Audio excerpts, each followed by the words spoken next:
are back, and I decided, okay, so in this lesson, we're going to be talking about playing over forms.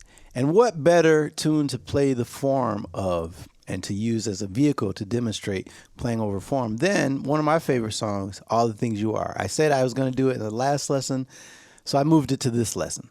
We're going to use the form of All the Things You Are, and I'm going to just kind of talk about different ways of playing the form and that we should always be aware of. So the first way I want you to think about form, by the way, again, it comes back to being able to sing the melody. If you can't sing the melody, then it's going to be very tough for you to play over the form, okay? It's going to be a lot harder to play something compelling over the form. So make sure you can sing the melody. You got to learn tunes. That's a non-negotiable. Some things we can negotiate in life. Some things we can't. This is one of those things. Okay, so da da da da da da da da. I know you know this song though. All right, so do dee da da da da da dee. So just to go over the tune. I'll play a little faster just to get through it. 1, 2. Da da da da.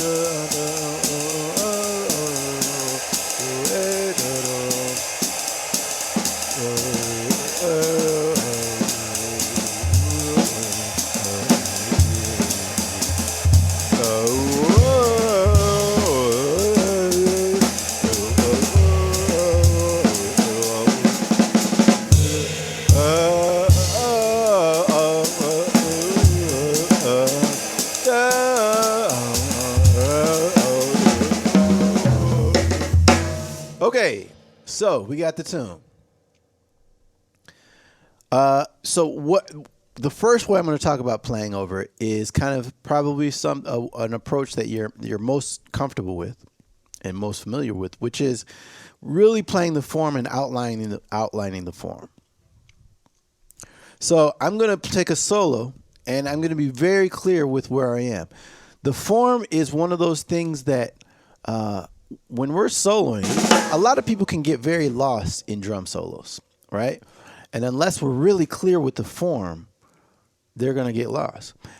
Whatever you do, try to make the form as clear as possible. When you get to the bridge, it should sound like the bridge, okay? So, same form. And I'm going to be using I'm just going to try to make the form clear. I'll be using some bebop language. I'll be using some rudiments. I'll be using some more, some other devices. But the main thing is that I'm playing the form. Okay. 1, 2,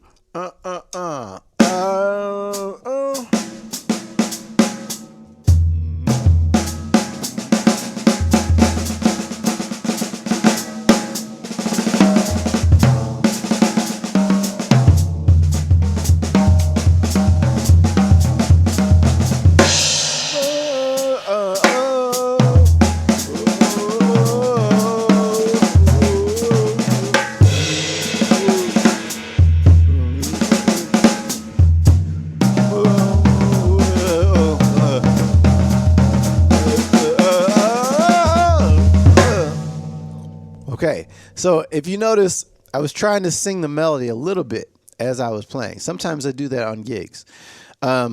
It's a good exercise to do when you're playing. See if you can sing the melody. And that's going to, it can trip you up sometimes. It can be tricky coordination-wise, but it will keep you in tune with that melody. And if you notice, there was never a point in the form that you didn't know where I was, right? So if you can't do that, then you need to work on that, okay? Now, I'm going to talk about the same thing. Being able to sing the melody is going to become more and more important as I open up my soloing a little bit. So that's a really clear way of playing form. 8 measures, 8 measures, 8 measures, 8 measures. Now, I want you to think more texturally now, okay? So we're going to think about the drums in a more textural way. So different dynamics, different textures, right? Different timbres of the drums. different textures. All right. And let's see if we can still keep the form, but think more texturally. Okay. So, and make the form very clear. 1, 2,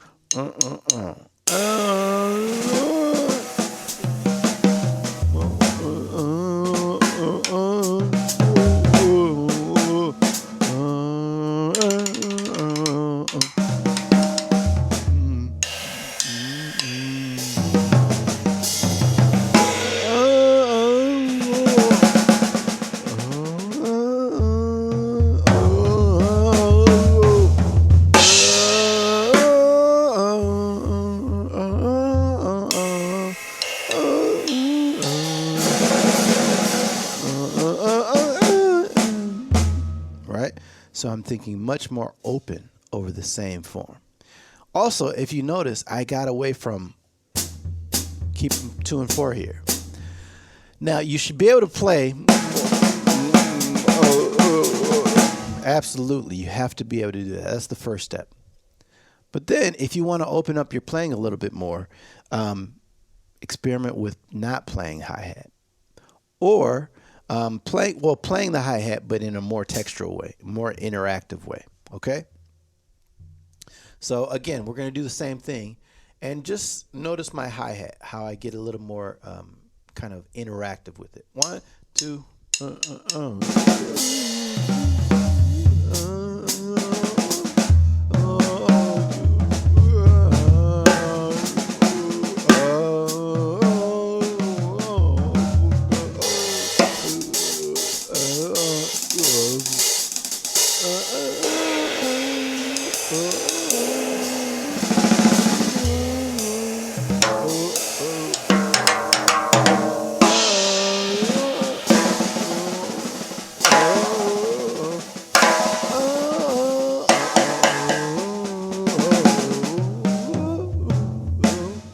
right? So I'm using the hi-hat a lot more freer. Okay, so now, and I guess the point of this is that sometimes when we take a solo, we feel like we have to play a lot of notes all the time. And this will get you to kind of embrace space more, right? And you know, I'm experimenting with different textures just to show you what you can do. But even if we just deal with rhythm, watch what I can do with rhythm. So,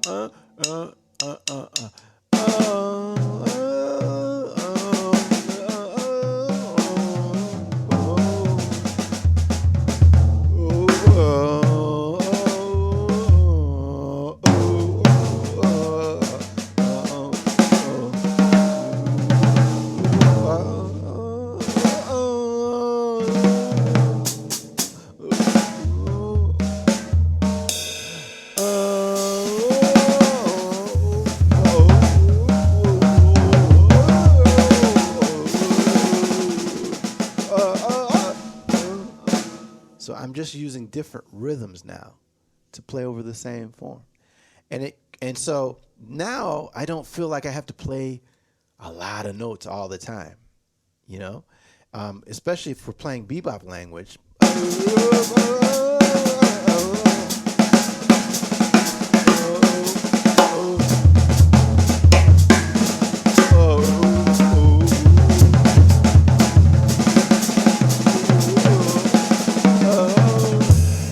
Playing in that style, sometimes we feel like we have to just keep going. We can never have a break. If you're taking a longer drum solo, it can you could run out of ideas. Suddenly, if you just take away, you know, feeling like you have to play in a certain way, and you just think about rhythm and textures, suddenly it opens up a lot of things. So I can start out solo like this. I can start out like this. Let me see.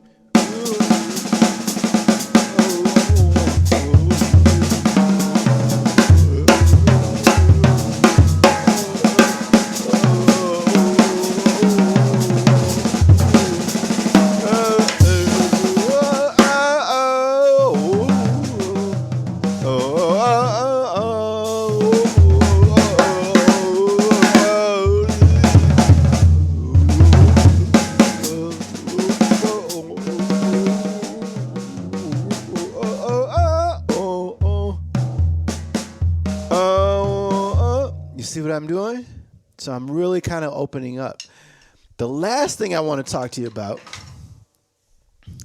is playing over the bar line, or playing over the bar line, but even bigger, playing over the phrases, right? The natural phrases of the song.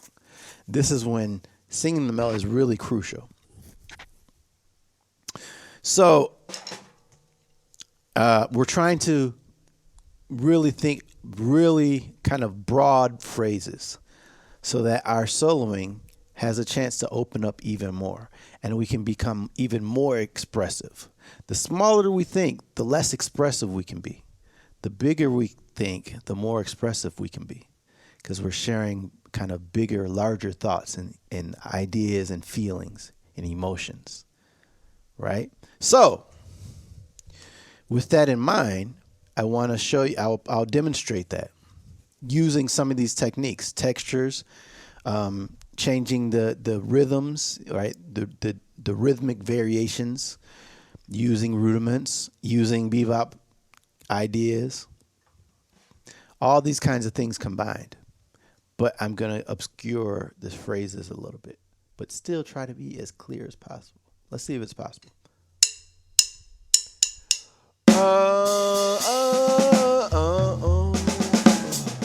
So I'm I'm trying to sing the melody for you. I'm not great at it, so it's kind of messed me up. I'm not going to sing the melody, but I want you to sing the melody. Try to keep the melody in your head while I play. 2, and if you can't sing the melody with what I played, then that means I'm not doing a good job. 1, 2.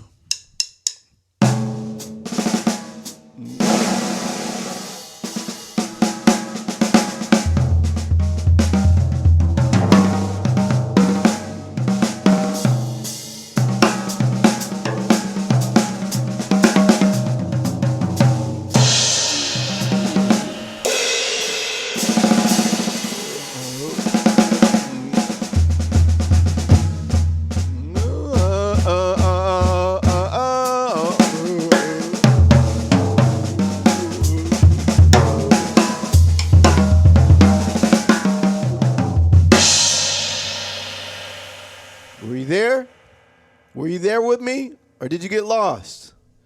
Because I'm going to do it again. I'm going to give you a chance. Don't get lost this time. I don't think you got lost. You guys are hip. Okay, one more time. 1, 2,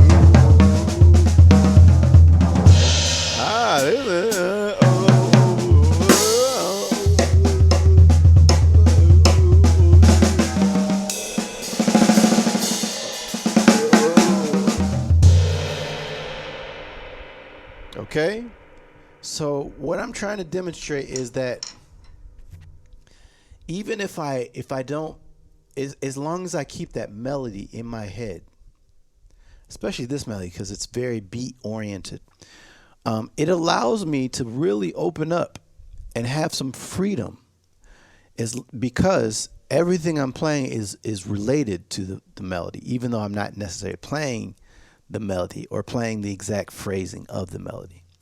And that's okay. But you still have to keep the form. But I'm just thinking bigger picture.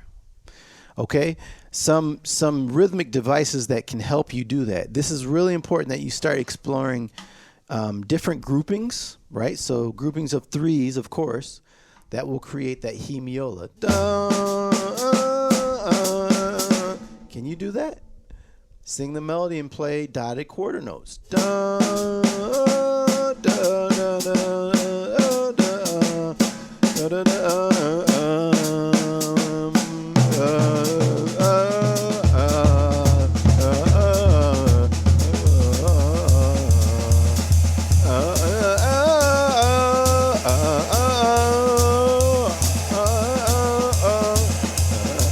Right? So even when I'm playing something like that, I'm thinking about that melody. That's tying it all together. So think about dotted quarter notes. Think about different groupings like fives.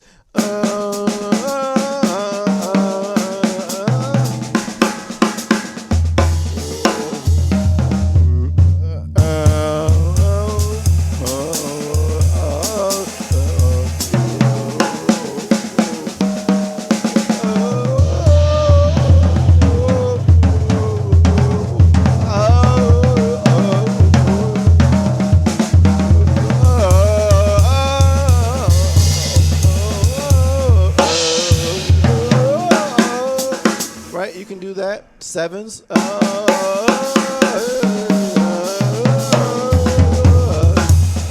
So on and so forth. These are these rhythms will allow you to start to think about the form in a much bigger way, rather than always thinking about just 4/4, 2-measure, 4-measure phrasing, 8-measure phrasing. Now I'm just trying to paint a picture, right? So when you hear somebody like Tony Williams, you hear Brian Blade, more of the modern progressive players that are thinking more texturally and play with a little more, Elvin Jones. You can hear Jack DeJohnette. I said Brian Blade. All these different players, they're thinking a little bit bigger, and they're trying to really emote feelings and emotions that we human beings actually feel, not just notes, not just bebop language, not just a rhythm, not just a rudiment, but a feeling.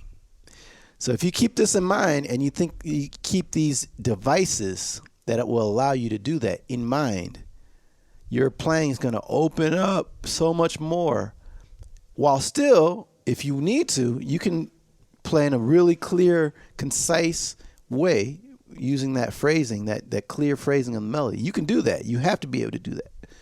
But you also want to be able to do this. Okay? Best of both worlds. Have fun, and I really hope that I get to meet you, some of you guys, in person. Seek me out. You can find me online. I'm all over the place. I teach at the University of North Texas.